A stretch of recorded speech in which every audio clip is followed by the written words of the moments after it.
ಎಲ್ರಿಗೂ ನಮಸ್ಕಾರ. ಇನ್ಫೋಸ್ಟ್ರೀಮ್ ಯೂಟ್ಯೂಬ್ ಚಾನಲ್ಗೆ ಮತ್ತೊಮ್ಮೆ ಸ್ವಾಗತ. ಈ ವಿಡಿಯೋದಲ್ಲಿ ನಾವು ಇನ್ನೊಂದು ಪ್ರಾಬ್ಲಮ್ ಅನ್ನ ಡಿಸ್ಕಸ್ ಮಾಡ್ತಾ ಹೋಗೋಣ ಬ್ಯಾಂಕರ್ಸ್ ಅಲ್ಗಾರಿದಮ್ ಮೇಲೆ. ವೆರಿ ಇಂಪಾರ್ಟೆಂಟ್ ವಿಟಿಯು ಪರ್ಸ್ಪೆಕ್ಟಿವ್ ಅಂತ ಬಂದಾಗ ಎಲ್ಲಾ ಯೂನಿವರ್ಸಿಟಿಗಳಲ್ಲೂ ಕೂಡ ಬ್ಯಾಂಕರ್ಸ್ ಅಲ್ಗಾರಿದಮ್ ಆಪರೇಟಿಂಗ್ ಸಿಸ್ಟಮ್ ಅಲ್ಲಿ ಫಿಕ್ಸ್ಡ್ ಕ್ವಶನ್ ಕೇಳ್ತಾರೆ. ಯಾವ ರೀತಿ ಕ್ವಶನ್ ಅನ್ನ ಕೇಳ್ತಾರೆ? ಒಂದು ನೀಡ್ ಮ್ಯಾಟ್ರಿಕ್ಸ್ ಅನ್ನ ಕನ್ಸ್ಟ್ರಕ್ಟ್ ಮಾಡ್ರಿ ಅಂತ ಕೇಳ್ತಾರೆ. ಎರಡನೇ ಕ್ವಶನ್ ಏನು? ಸೇಫ್ ಸೀಕ್ವೆನ್ಸ್ ಅನ್ನ ಕಂಡುಹಿಡಿಯಿರಿ ಅಂತ ಕೇಳ್ತಾರೆ. ಸರಿನಾ? ಇದೇ ಒಂದು ಬ್ಯಾಂಕರ್ಸ್ ಅಲ್ಗೋರಿದಮ್ ಅಲ್ಲಿ ಇನ್ನೊಂದು ತರ ಬರುತ್ತೆ, ಯಾವುದು ರಿಸೋರ್ಸ್ ರಿಕ್ವೆಸ್ಟ್ ಅಲ್ಗೋರಿದಮ್ ಅಂತ. ಸೊ ಅದನ್ನು ಕೂಡ ಆಲ್ರೆಡಿ ಡಿಸ್ಕಸ್ ಮಾಡಿದ್ದೀನಿ. ಆ ವಿಡಿಯೋ ಲಿಂಕ್ ನಾನು ಡಿಸ್ಕ್ರಿಪ್ಷನ್ ಅಲ್ಲಿ ಪ್ಲೇ ಲಿಸ್ಟ್ ಮುಖಾಂತರ ಕೊಟ್ಟಿರ್ತೀನಿ, ನೀವು ನೋಡ್ಬೋದು. ಈಗ ಫಸ್ಟ್ ಬ್ಯಾಂಕರ್ಸ್ ಅಲ್ಗೋರಿದಮ್ ಅಂತ ಅಂದ್ರೆ ಒಂದು ಓವರ್ ವ್ಯೂ ಅನ್ನ ಕೊಡ್ತಾ ಹೋಗ್ತೀನಿ. ಈ ಬ್ಯಾಂಕರ್ಸ್ ಅಲ್ಗೋರಿದಮ್ ಅನ್ನ ನಾವು ಡೆಡ್ ಲಾಕ್ ಅನ್ನ ಅವಾಯ್ಡ್ ಮಾಡೋದಕ್ಕೆ ಯೂಸ್ ಮಾಡ್ತಾ ಹೋಗ್ತೀವಿ, ಡೆಡ್ ಲಾಕ್ ಅವಾಯ್ಡೆನ್ಸ್. ಸೊ ಈ ಡೆಡ್ ಲಾಕ್ ಅಂತ ಅಂದ್ರೆ ಏನು? ಅದನ್ನ ಅವಾಯ್ಡ್ ಮಾಡೋದಕ್ಕೆಲ್ಲ ಯೂಸ್ ಮಾಡೋದು. ಡೆಡ್ ಲಾಕ್ ಅಂತ ಅಂದ್ರೆ ಏನು? ಫಾರ್ ಎಕ್ಸಾಂಪಲ್, ಇವಾಗ ನನ್ನ ಹತ್ರ ಒಂದು CPU ಇದೆ, ಒಂದು 3-4 ಪ್ರೋಸೆಸ್ ಇದೆ, ಪ್ರೋಸೆಸ್ P1, P2, P4 ಈ ತರ. ಸೊ ಏನ್ ಮಾಡ್ತೀನಿ ಅಂತಂದ್ರೆ ಪ್ರೋಸೆಸ್ P1 ಅನ್ನ ನಾನು ಎಕ್ಸಿಕ್ಯೂಟ್ ಮಾಡೋದಕ್ಕೆ ಬಿಟ್ಬಿಡ್ತೀನಿ ಅಂತ ಅನ್ಕೊಳ್ಳಿ CPU-ಗೆ. ಅದೇನ್ ಮಾಡುತ್ತೆ ಅಂತಂದ್ರೆ ಅದು ಎಕ್ಸಿಕ್ಯೂಟ್ ಆಗ್ಬೇಕಾದ್ರೆ ರಿಸೋರ್ಸ್ ಕಡಿಮೆ ಆಗ್ಬಿಟ್ಟು ಸ್ಟಾಪ್ ಆಯ್ತು ಅಂತ ಅನ್ಕೊಳ್ಳಿ. ಫಾರ್ ಎಕ್ಸಾಂಪಲ್ 20 ರಿಸೋರ್ಸ್ ಬೇಕಿತ್ತು ಫುಲ್ ಎಕ್ಸಿಕ್ಯೂಟ್ ಆಗೋದಕ್ಕೆ, ಪ್ರೋಸೆಸ್ P1 ಹತ್ರ ಕೇವಲ 15 ಇದೆ ಅಂತ ಅನ್ಕೊಳ್ಳಿ. ಅವಾಗ ಏನಾಗುತ್ತೆ? Because of the shortage of the resources it will stop. ಅಲ್ಲೇ ಸ್ಟಾಪ್ ಆಯ್ತು. ಇನ್ನು ಉಳಿದಿರೋರೇನು ಇದಾಗ್ಲಿ ಅಂತ ಕಾಯ್ತಾ ಇದ್ದಾರೆ. ಇದೇನಾಗ್ತಾ ಇದೆ? ಅದು ಅಲ್ಲೇ ಸ್ಟಾಪ್ ಆಗಿದೆ. ಸೊ ಏನು ಪ್ರೋಗ್ರೆಸ್ಸೇ ಆಗ್ತಾ ಇಲ್ಲ ಮುಂದಕ್ಕೆ, ಅಲ್ವಾ? ಪ್ರೋಗ್ರೆಸ್ಸೇ ಆಗ್ತಾ ಇಲ್ಲ, ಯಾಕಂದ್ರೆ ಇದು ಸ್ಟಾಪ್ ಆಗಿದೆ because of shortage of resources. ಇವೆಲ್ಲವೂ ಕೂಡ ಇದು ಎಕ್ಸಿಕ್ಯೂಟ್ ಆಗಲಿ ಅಂತ ಕಾಯ್ತಾ ಇದ್ದೇವೆ. ಸೊ ಅದಕ್ಕೋಸ್ಕರ ಏನ್ ಮಾಡ್ತೀನಿ ಅಂದ್ರೆ ನಾನು ಬ್ಯಾಂಕರ್ಸ್ ಅಲ್ಗಾರಿದಮ್ಗಳನ್ನ ಯೂಸ್ ಮಾಡಿಕೊಂಡು ಯಾವ ಪ್ರೋಸೆಸ್ದು ರಿಸೋರ್ಸು 20 ಅಥವಾ 20 ಜಾಸ್ತಿ ಇದೆ ಅಂತಂದ್ರೆ ನನಗೆ ಎಷ್ಟು ಬೇಕು ಅಷ್ಟಿದೆ, ಇಲ್ಲ ಅದಕ್ಕಿಂತ ಒಂಚೂರು ಜಾಸ್ತಿ ಇದೆ ಅಂತಂದ್ರೆ ಅದನ್ನ ಫಸ್ಟ್ ಎಕ್ಸಿಕ್ಯೂಟ್ ಮಾಡೋದಕ್ಕೆ ಬಿಡ್ತೀನಿ. ಸೊ ಇವಾಗ ಫಾರ್ ಎಕ್ಸಾಂಪಲ್ ಪ್ರೋಸೆಸ್ P3ಗೆ 21 ಇದೆ ಅಂತ ಅನ್ಕೊಳ್ಳಿ. ಫಸ್ಟ್ ಪ್ರೋಸೆಸ್ P3ನ ಎಕ್ಸಿಕ್ಯೂಟ್ ಮಾಡ್ರಿ, ಆಮೇಲೆ ಪ್ರೋಸೆಸ್ P2, P4 ಈ ತರ ನಾನು ಸೀಕ್ವೆನ್ಸ್ ಅನ್ನ ಬರೀತಾ ಹೋಗ್ತೀನಿ. ಅಂದ್ರೆ ಏನು? ಡೆಡ್ ಲಾಕ್ ಆಗ್ದಂಗೆ ಸೀಕ್ವೆನ್ಸ್ ಬರೆಯೋದು. ಅದನ್ನೇ ಏನಂತ ಕರೆಯೋದು ನಾವು? Safe sequence. ಸೊ ಇವಾಗ ಬರೀತಾ ಹೋಗೋಣ, ಅರ್ಥ ಆಗ್ತಾ ಹೋಗುತ್ತೆ. ಸೊ ಫಸ್ಟ್ ಇಲ್ಲಿ ಅರ್ಥ ಮಾಡ್ಕೊಳ್ಳಿ, ABC ಇದು ಸಪರೇಟು. ಇದನ್ನ 211, 132 ಈ ತರ ಓದಬಾರ್ದು, ಗೊತ್ತಾಯ್ತಾ? ಯಾವ ರೀತಿ ಓದಬೇಕು? 211, 132 ಈ ತರ ಓದಬೇಕು. A values, B values, C values, A values, B values, C values ಆ ತರ. ಇಲ್ಲಿ ಮ್ಯಾಕ್ಸಿಮಮ್ ವ್ಯಾಲ್ಯೂಸ್ ಅಂತ ಕೊಟ್ಟಿದ್ದಾರೆ. ಸೊ ಇದು ಇಂಪಾರ್ಟೆಂಟ್ ಆಗಿರುತ್ತೆ ನಮ್ಮ ಆನ್ಸರ್ ಕರೆಕ್ಟೋ ಅಲ್ವೋ ಅಂತ ನಾವು ಡಿಸೈಡ್ ಮಾಡೋದಕ್ಕೆ. ಇದನ್ನ ಯಾವ ರೀತಿ ಜನರೇಟ್ ಮಾಡ್ತಾರೆ? ಕೊಟ್ಟಿಲ್ಲ ಅಂತಂದ್ರೆ ಯಾವ ರೀತಿ ಜನರೇಟ್ ಮಾಡ್ಕೊಳ್ಳೋದು? Very simple. ನೋಡಿ, ಇಲ್ಲಿ A ವ್ಯಾಲ್ಯೂಗಳನ್ನ ಆಡ್ ಮಾಡಿ ಅಲೋಕೇಶನ್ ಕಾಲಮ್ ಅಲ್ಲಿ. 1 + 2 3, 3 + 0 3, 3 + 1 4 ಆಯ್ತು. ಸೊ 4 ಪ್ಲಸ್ ಇಲ್ಲಿ ಅವೈಲಬಲ್ ಅಲ್ಲಿ ಏನಿದೆ ವ್ಯಾಲ್ಯೂ? A ವ್ಯಾಲ್ಯೂ 3 ಇದೆ. ಸೊ 4 + 3 ಏನಾಯ್ತು? 7 ಆಯ್ತು.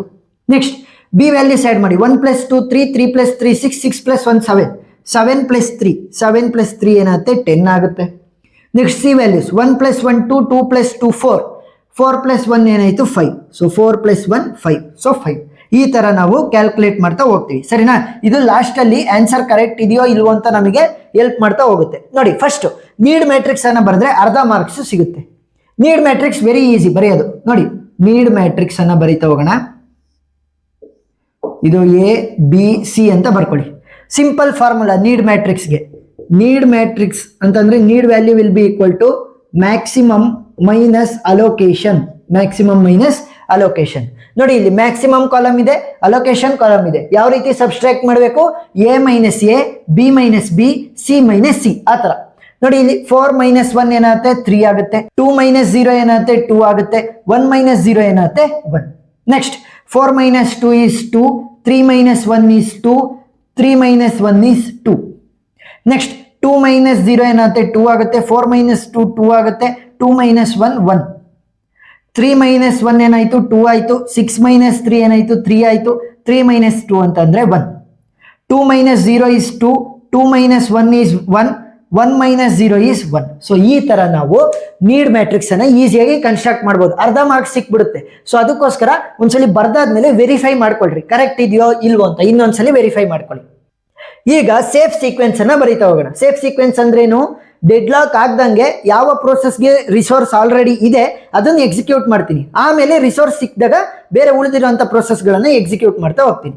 ಸೊ ನಾನೇನಾದ್ರೂ ಕೂಡ ಒಂದು ಪ್ರೋಸೆಸ್ ಅನ್ನ ಸೇಫ್ ಸೀಕ್ವೆನ್ಸ್ಗೆ ಹಾಕ್ಬೇಕು ಅಂತಂದ್ರೆ ಅದಕ್ಕೆ ಕಂಡೀಷನ್ ಇದೆ. ಏನು? Need value must be less than or equal to work. ಸರಿನಾ? ಇಲ್ಲಿ ಅವೈಲಬಲ್ ಇದೆಯಲ್ಲ ಅದನ್ನ ನಾವು ವರ್ಕ್ ಅಂತ ಕೂಡ ಕರಿಬಹುದು. So need value must be less than or equal to work. ಆ ಕಂಡೀಷನ್ ಇದ್ರೆ ಮಾತ್ರ ಈ ಒಂದು ಸೇಫ್ ಸೀಕ್ವೆನ್ಸ್ಗೆ ಯಾವ್ದಾದ್ರು ಪ್ರೋಸೆಸ್ ಅನ್ನ ಹಾಕೋದಕ್ಕೆ ಸಾಧ್ಯ. ಸೇಫ್ ಸೀಕ್ವೆನ್ಸ್ಗೆ ನಾನು ಯಾವ್ದಾದ್ರು ಒಂದು ಪ್ರೋಸೆಸ್ ಅನ್ನ ಹಾಕಿದೆ ಅಂತ ಅನ್ಕೊಳ್ಳಿ. ಸೊ ಅವಾಗ ಏನ್ ಮಾಡಬೇಕು, ನ್ಯೂ ವರ್ಕ್ ವ್ಯಾಲ್ಯೂನ ಕ್ಯಾಲ್ಕುಲೇಟ್ ಮಾಡಬೇಕು. New work will be equal to old work plus allocation. ಸರಿನಾ? Old work plus allocation. So problem solve ಮಾಡಿದಾಗ ಕ್ಲಿಯರ್ ಆಗ್ತಾ ಹೋಗುತ್ತೆ. Need must be less than or equal to work. ಅವಾಗ ಮಾತ್ರ ಒಂದು ಪ್ರೋಸೆಸ್ ಅನ್ನ ಸೇಫ್ ಸೀಕ್ವೆನ್ಸ್ಗೆ ಹಾಕಕ್ಕಾಗೋದು. ಸೇಫ್ ಸೀಕ್ವೆನ್ಸ್ಗೆ ಯಾವ ಪ್ರೋಸೆಸ್ ಅನ್ನ ಹಾಕ್ತೀನಿ ಅವಾಗ ನಾನು ಏನ್ ಮಾಡಬೇಕು, ನ್ಯೂ ವರ್ಕ್ ಅನ್ನ ಕ್ಯಾಲ್ಕುಲೇಟ್ ಮಾಡ್ಬೇಕು. ಅಂದ್ರೆ ನ್ಯೂ ಅವೈಲಬಲ್ ವರ್ಕ್. ನೋಡಿ ಇಲ್ಲಿ ಒಂದೇ ಒಂದು ಕೊಟ್ಟಿರೋದಲ್ವಾ, ಹೊಸದಾಗಿ ಅಪ್ಡೇಟೆಡ್ ವ್ಯಾಲ್ಯೂನ ಕ್ಯಾಲ್ಕುಲೇಟ್ ಮಾಡ್ಬೇಕು. ಯಾವ ರೀತಿ? Old work plus allocation. So problem ಅನ್ನ ಸಾಲ್ವ್ ಮಾಡೋಣ, ಕ್ಲಿಯರ್ ಆಗುತ್ತೆ. ಸೊ ಮೊದಲಿಗೆ ಪ್ರೋಸೆಸ್ P0 ಅಲ್ವಾ ಇರೋದು. So process P0 need value ಏನಿದೆ? 3, 2, 1 less than or equal to work value. So work value ಅಂತಂದ್ರೆ ಅಪ್ಡೇಟೆಡ್ ಅವೈಲಬಲ್ ಏನಿದೆ ನನ್ಗೀಗ 3, 3, 1 ಇದೆ. ಕಂಪೇರ್ ಮಾಡಿ. 3 less than or equal to 3 ನಾ? Yes. 2 less than or equal to 3 ನಾ? Yes. 1 less than or equal to 1 ನಾ? Yes. So ಇವಾಗ ಏನಾಯ್ತು? ಕಂಡೀಷನ್ ಸ್ಯಾಟಿಸ್ಫೈ ಆಯ್ತು. Need must be less than or equal to work. So need value is less than or equal to work. A less than A, B less than or equal to B, C less than or equal to C. ಈ ತರ condition ಇರಬೇಕು. So ಈ process P0 condition ಅನ್ನ satisfy ಮಾಡಿದೆ. So safe ಸೀಕ್ವೆನ್ಸ್ಗೆ process P0 ನ ಹಾಕಿದೆ. Safe ಸೀಕ್ವೆನ್ಸ್ಗೆ ಒಂದು ಪ್ರೋಸೆಸ್ ಅನ್ನ ಹಾಕಿದೆ ಅಂದ್ರೆ ನ್ಯೂ ವರ್ಕ್ ವ್ಯಾಲ್ಯೂನ ಕ್ಯಾಲ್ಕುಲೇಟ್ ಮಾಡಬೇಕು. So new work value will be equal to old work value. Old work value ಏನಿರೋದು 331 plus allocation of that process. ಯಾವುದು? Process P0. Process P0 allocation ಏನಿದೆ ನನಗೆ 100 ಇದೆ. ಸೊ 100 ಆಡ್ ಮಾಡಿ. ಎ ಪ್ಲಸ್ ಎ ಮಾಡಬೇಕು, B plus B, C plus C. ಆ ಥರ 3 + 1 will B 4. 3 + 0 ಅಂತಂದ್ರೆ 3 ಆಗುತ್ತೆ. 1 + 0 ಅಂತಂದ್ರೆ 1 ಆಗುತ್ತೆ. ಸೊ ಇವಾಗ ನನಗೆ ಅಪ್ಡೇಟೆಡ್ ಅವೈಲಬಲ್ ವರ್ಕ್ ವ್ಯಾಲ್ಯೂ ಏನಿದೆ 431 ಈಸ್ ಮೈ ಅಪ್ಡೇಟೆಡ್ ಅವೈಲಬಲ್ ಅಥವಾ work value. Next process P1 ಗೆ ಹೋಗೋಣ. ಪ್ರೋಸೆಸ್ P1 ಇಂದು ನೀಡ್ ವ್ಯಾಲ್ಯೂ ಏನಿದೆ ನನಗೆ 2 ಇದೆ. Must be less than or equal to available ಏನಿದೆ ನನಗೆ 431 ಇದೆ. 431. ಈಗ ಯಾವ ರೀತಿ ಕ್ಯಾಲ್ಕುಲೇಟ್ ಮಾಡಬೇಕು? ಎ ಮತ್ತೆ ಎ, ಬಿ ಮತ್ತೆ ಬಿ, ಸಿ ಮತ್ತೆ ಸಿ ಅನ್ನ ಕಂಪೇರ್ ಮಾಡಿ. First 2 less than or equal to 4 yes. 2 less than or equal to 3 ನಾ? Yes. 2 less than or equal to 1 ಇಲ್ಲ. ಸೊ ಇಲ್ಲಿ ಕಂಡೀಷನ್ ಹೋಯ್ತು. ಏನು? 2 is not less than or equal to 1. It is greater than 1 ಅಲ್ವಾ? So ಇದು cancel ಆಯ್ತು condition. So ಅದಕ್ಕೋಸ್ಕರ process P1 ಒಂದು ಸ್ವಲ್ಪ ಹೊತ್ತು ವೆಯ್ಟ್ ಮಾಡಲಿ ರಿಸೋರ್ಸ್ ಸಿಗೋವರೆಗೂ, ಆಮೇಲೆ ಎಕ್ಸಿಕ್ಯೂಟ್ ಮಾಡೋಣ. ಸೊ ಈಗ ಪ್ರೋಸೆಸ್ P2 ಹೋಗೋಣ. ಪ್ರೋಸೆಸ್ P2 ನೀಡ್ ವ್ಯಾಲ್ಯೂ ಏನಿರೋದು 221 must be less than or equal to updated available ಅಥವಾ ವರ್ಕ್ ವ್ಯಾಲ್ಯೂ ಏನಿರೋದು 431. ಕಂಪೇರ್ ಮಾಡಿ. 2 less than or equal to 4 yes. 2 less than or equal to 2 ನಾ? Yes. 1 less than or equal to 1 ನಾ? Yes. So condition satisfy ಆಯಿತು. So ಇವಾಗ ಏನು ಮಾಡ್ತೀನಿ, process P2 ನ ಸೇಫ್ ಸೀಕ್ವೆನ್ಸಿಗೆ ಹಾಕಿ ಹೊಸ ವರ್ಕ್ ವ್ಯಾಲ್ಯೂನ ಕ್ಯಾಲ್ಕುಲೇಟ್ ಮಾಡ್ತೀನಿ. New work value will be equal to old work value ಎಷ್ಟಿರೋದು 431 plus allocation of process P2. Allocation of process P2 ಏನಿರೋದು 021 ಆ್ಯಡ್ ಮಾಡಿ. 4 + 0 ಏನಾಗುತ್ತೆ 4, 3 + 2 ಏನಾಗುತ್ತೆ 5, 1 + 1 ಏನಾಗುತ್ತೆ 2. ಗೊತ್ತಾಯ್ತಾ? A plus A, B plus B, C plus C. ಆ ಥರ 4 + 0 is 4, 3 + 2 is 5, 1 + 1 is 2. So updated available ಅಥವಾ ವರ್ಕ್ ವ್ಯಾಲ್ಯೂ ಏನು ಸಿಕ್ತು 452. ನೆಕ್ಸ್ಟ್ ಪ್ರೋಸೆಸ್ P3 ನ ನೋಡೋಣ. Process P3. So process P3 need value ಏನಿದೆ ನನಗೆ 231 less than or equal to ನಮ್ಮ ಅಪ್ಡೇಟೆಡ್ ಅವೈಲಬಲ್ ಅಥವಾ ವರ್ಕ್ ವ್ಯಾಲ್ಯೂ ಏನಿದೆ 452. 2 less than or equal to 4 yes. 3 less than or equal to 5 yes. 1 less than or equal to 2 yes. So condition satisfy ಆಯಿತು. Process P3 ನ ನಾವು safe ಸೀಕ್ವೆನ್ಸಿಗೆ add ಮಾಡ್ಬೋದು ಮತ್ತೆ new work ವ್ಯಾಲ್ಯೂನ calculate ಮಾಡ್ಬೋದು. New work value will be equal to old work that is 452 plus allocation of process P3. So process P3 allocation value ಏನಿರೋದು 132 ಇದೆ. ಸೊ 132 ಆ್ಯಡ್ ಮಾಡಿ. 4 + 1 ಅಂತಂದ್ರೆ 5, 5 + 3 ಅಂತಂದ್ರೆ 8, 2 + 2 ಅಂತಂದ್ರೆ 4. ಸೊ ವ್ಯಾಲ್ಯೂ ಎಷ್ಟಾಯಿತು ನನಗೆ ಅಪ್ಡೇಟೆಡ್ ಅವೈಲಬಲ್ ಅಥವಾ work value 584. Next process P4 ಕೂಡ ಇಲ್ಲೇ ಚೆಕ್ ಮಾಡ್ತೀನಿ. ಪ್ರೋಸೆಸ್ P4 ನೀಡ್ ವ್ಯಾಲ್ಯೂ ಏನಿದೆ 211 must be less than or equal to updated available ಅಥವಾ ವರ್ಕ್ ವ್ಯಾಲ್ಯೂ ಏನಿದೆ 584. 2 less than or equal to 5 1 less than or equal to 8, 1 less than or equal to 4. Condition satisfy. So process P4 ಅನ್ನು ಕೂಡ ನಾವು safe ಸೀಕ್ವೆನ್ಸ್ಗೆ ಹಾಕ್ತೀವಿ. New work ವ್ಯಾಲ್ಯೂನ calculate ಮಾಡ್ತೀನಿ. New work value will be equal to old work value. So old work value ಎಷ್ಟಿರೋದು 584 plus allocation of process P4. So process P4 allocation ಏನಿರೋದು 010 add ಮಾಡಿ ಎಷ್ಟಾಯ್ತು?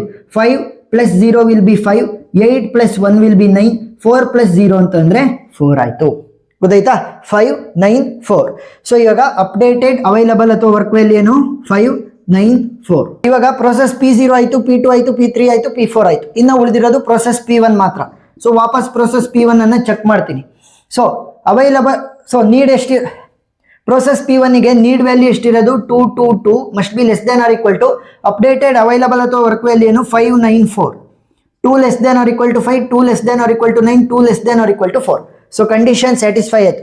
ಸೊ ಕಂಡೀಷನ್ ಸ್ಯಾಟಿಸ್ಫೈ ಆಯ್ತು ಅಂತಂದ್ರೆ ಅದನ್ನ ನಾನು ಸೇಫ್ ಸೀಕ್ವೆನ್ಸಿಗೆ ಆಡ್ ಮಾಡ್ಬೋದು process P1. Next new work ವ್ಯಾಲ್ಯೂನ ಕ್ಯಾಲ್ಕುಲೇಟ್ ಮಾಡಿ. New work will be equal to old work value ಏನು? 594 plus allocation of process P1. Process P1 allocation ಏನು? 211. 5 ಪ್ಲಸ್ 2 7 ಆಯಿತು, 9 ಪ್ಲಸ್ 1 10 ಆಯಿತು, 4 ಪ್ಲಸ್ 1 5 ಆಯಿತು. ಸೊ ಈ ವ್ಯಾಲ್ಯೂಸನ್ನು ನಾನು ಎಲ್ಲೋ ನೋಡಿದ್ದೆ. 7 10 5 7 10 5. ಸೊ ಲಾಸ್ಟಲ್ಲಿ ನನಗೇನಾದ್ರೂ ಕೂಡ ವ್ಯಾಲ್ಯೂ 7 10 5 ಆಗಿ ಉಳ್ಕೊಂಡಿದೆ ಅಂತಂದ್ರೆ ಇಲ್ಲಿ ಮ್ಯಾಕ್ಸಿಮಮ್ ವ್ಯಾಲ್ಯೂಸ್ ಕೂಡ ಅದೇ ಕೊಟ್ಟಿದ್ದಾರೆ ಅಂದ್ರೆ ನನ್ನ ಸೇಫ್ ಸೀಕ್ವೆನ್ಸ್ ಕರೆಕ್ಟ್ ಇದೆ, ನಾನು ಮಾಡಿರುವಂಥ ಪ್ರೊಸೀಜರ್ ಫುಲ್ಲು ಕರೆಕ್ಟ್ ಇದೆ ಅಂತ ಅರ್ಥ.